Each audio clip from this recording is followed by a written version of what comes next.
Bienvenue dans cette émission consacrée à la Bible. C'est pour moi un plaisir de parler de ce livre.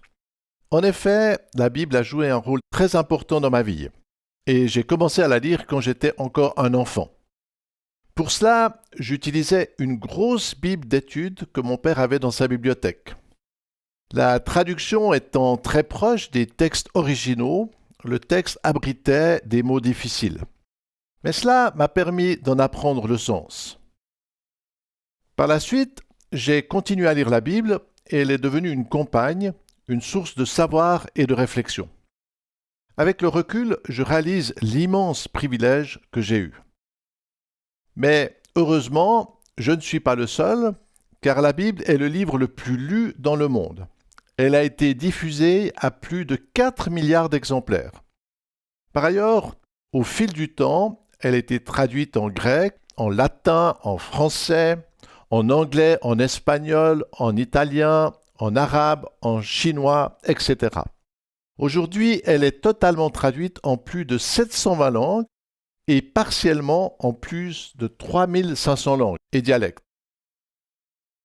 Beaucoup de personnes imaginent que la Bible est un recueil de règles religieuses. C'est une grande erreur. La Bible est une bibliothèque de plus d'une soixantaine de livres.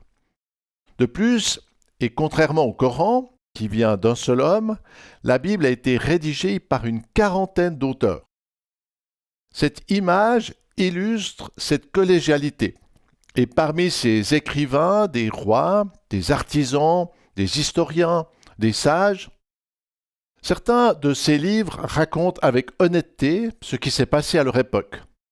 D'autres contiennent des paroles inspirées ou des conseils de sagesse. Des livres nous parlent des relations, de la jeunesse à la vieillesse. Et parmi eux, il y a même un ouvrage à caractère érotique et qui fait l'éloge de l'amour entre l'homme et la femme. La Bible, c'est la diversité, une diversité d'auteurs, de situations, mais aussi de périodes. En effet, la rédaction de la Bible remonte très loin dans le temps, plusieurs milliers d'années. Abraham, par exemple, a vécu il y a plus de 4000 ans, soit environ 2000 ans avant la venue du Christ. Moïse et la sortie des Hébreux hors de l'Égypte concernent une période située entre 1500 et 1300 ans avant notre ère. Le règne du roi David et la construction du célèbre temple de Jérusalem ont eu lieu 1000 ans avant la venue du Christ. Après cet événement central, les livres les plus récents, comme les évangiles, les épîtres et l'Apocalypse, ont été écrits durant le 1er siècle. Avec plus de 40 auteurs, la Bible devrait être un énorme livre et cette diversité de styles et de propos aurait dû générer un désordre illisible et insupportable. Ce n'est pas le cas et de manière étrange, la Bible est concise. Elle tient dans une main, mais surtout, elle est très cohérente. Dans ce sens, je compare volontiers la Bible à un puzzle et où chacune des pièces s'emboîte dans les autres. Au début, il y a la Genèse qui, avec ses 4 livres suivants, forme un ensemble de 5 livres que les Juifs appellent la Torah. Ensuite, il y a 12 livres historiques, mais qui sont aussi très riches en divers thèmes. Les 5 autres écrits sont des livres de poésie et de sagesse. On y trouve des réflexions sur la vie et la mort, la souffrance, les relations avec les autres, le travail, la gestion du temps, l'organisation politique, etc. La partie juive de la Bible contient encore 17 livres prophétiques. Ces contenus remarquables parlent de justice, mais annoncent aussi des événements à venir. La pertinence de leurs paroles et de leurs prédictions est ahurissante. Comme le montrent ces lignes verticales, la Bible est formée de 2 parties. La première rassemble les livres qui ont été écrits avant la venue du Christ. Ces 39 livres forment la bibliothèque que les Juifs considèrent comme étant inspirée. Certaines éditions de la Bible abritent quelques livres supplémentaires que l'on appelle apocryphes ou deutérocanoniques. Ils sont intéressants, mais ils n'ont pas été retenus par les Juifs et ne font donc pas partie du puzzle. Dans sa deuxième partie, que l'on appelle le Nouveau Testament, la Bible dispose de 27 livres. Cette collection commence par les 4 évangiles. Ces ouvrages font office de témoins, car le Christ n'a pas écrit de livre. Chacun de ces auteurs rapporte donc ce que le Christ a fait et a dit. Ces 4 récits sont suivis d'un livre qui raconte ce que les premiers chrétiens ont vécu et comment l'Évangile a commencé à se répandre dans le monde.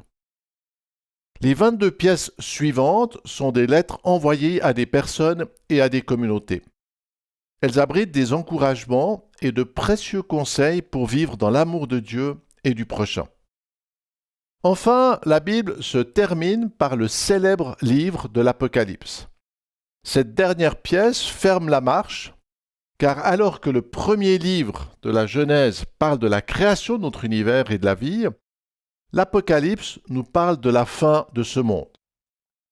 Ce dernier livre de la Bible est extraordinaire et vous pouvez l'explorer avec ce livre en couleur, Apocalypse, ténèbres et lumière. Ces découvertes font aussi l'objet d'une série de 24 vidéos. Le livre est disponible en librairie, mais vous pouvez aussi le télécharger ou accéder gratuitement aux vidéos sur le site de Shekinah.com. Puisque nous en sommes aux annonces, vous pouvez aussi acquérir ou télécharger gratuitement l'ouvrage Aide-conseil, lire et étudier la Bible. Ce livre en couleur abrite de nombreuses illustrations, dont plusieurs de celles qui seront présentées dans cette vidéo. Mais revenons à notre extraordinaire et précieuse bibliothèque. C'est un miracle que ces livres aient pu être rassemblés et qu'ils soient parvenus jusqu'à nous. Pour ce long voyage dans l'histoire, ces écrits ont utilisé divers types de véhicules. D'abord, et à l'exemple des hiéroglyphes égyptiens ou des écritures cunéiformes tracées sur des tablettes d'argile, certains textes de la Bible ont été gravés sur de la pierre. C'est notamment le cas des célèbres 10 commandements.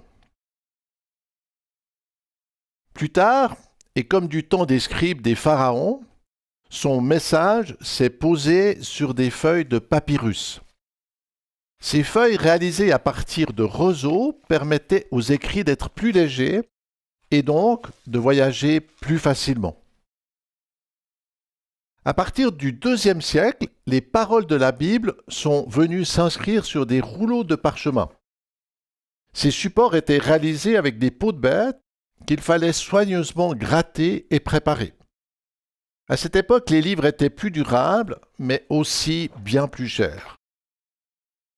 Encore plus tard, et pour faciliter sa diffusion, le message de la Bible va se poser sur du papier. Avec ces pages reliées, elle va alors prendre la forme d'un cahier, ce qu'on appelle un codex. C'est évidemment ce type de livre que nous connaissons tous.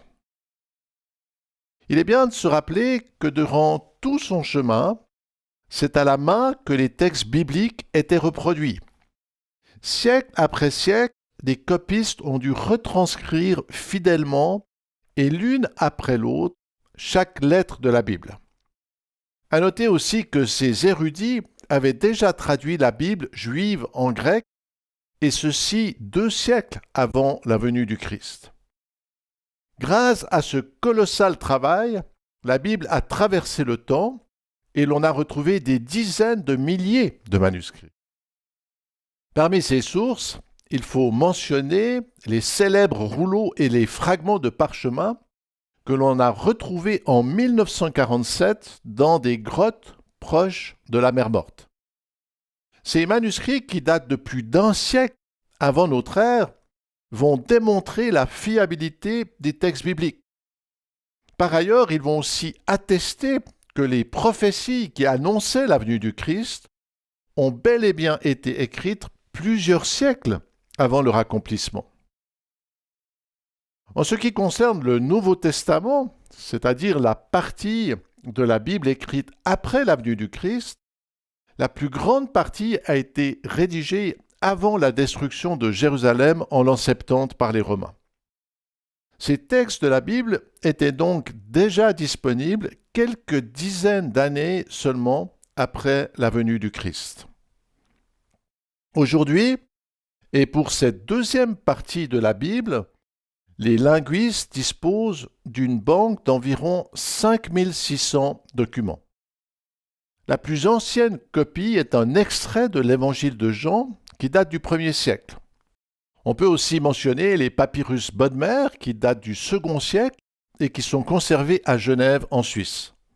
Nous l'avons dit, durant des siècles, tout se faisait à la main et des milliers de copistes ont consacré leur vie à copier laborieusement les textes de la Bible. L'édition d'un seul ouvrage prenait plusieurs mois. Mais en 1455, Johannes Gutenberg, qui avait inventé un système d'impression avec des caractères mobiles en plomb, arrive à produire plus d'une centaine de Bibles magnifiques. Grâce à son procédé industriel, la Bible est imprimée à large échelle et se répand en Europe et dans le monde. Cet essor va aboutir à la diffusion de plus de 4 milliards de Bibles dans le monde. Notons que depuis les années 2020, ce sont plus de 100 millions d'exemplaires qui sont imprimés chaque année. Mais ce n'est pas tout, car avec l'évolution technologique, la Bible s'est posée sur de nombreux autres supports. Par exemple, j'ai ici un microfilm. Sa partie centrale de 28 mm de côté abrite tous les livres de la Bible, soit près de 1200 chapitres. Par ailleurs, et avec l'informatique, la Bible et les autres livres sont entrés dans une nouvelle ère. Désormais, et avec les ordinateurs et les smartphones, nous pouvons stocker et consulter des Bibles en diverses langues et faire des recherches rapides dans ces textes. La Bible est un livre exceptionnel et son message va continuer à se répandre dans le monde. C'est cet objectif que souhaitait avec passion Victor Hugo, un très célèbre écrivain français. Il y a un livre qui contient toute la sagesse humaine, éclairée par toute la sagesse divine, la Bible. Ensemencer les villages d'évangiles, une Bible par cabane. Une Bible par cabane, une Bible par maison, c'est une belle invitation à en avoir une et à la lire. Alors voilà, nous arrivons à la fin de cette première émission consacrée à ce livre de tous les records. Il reste évidemment encore bien des choses à dire sur ce best-seller.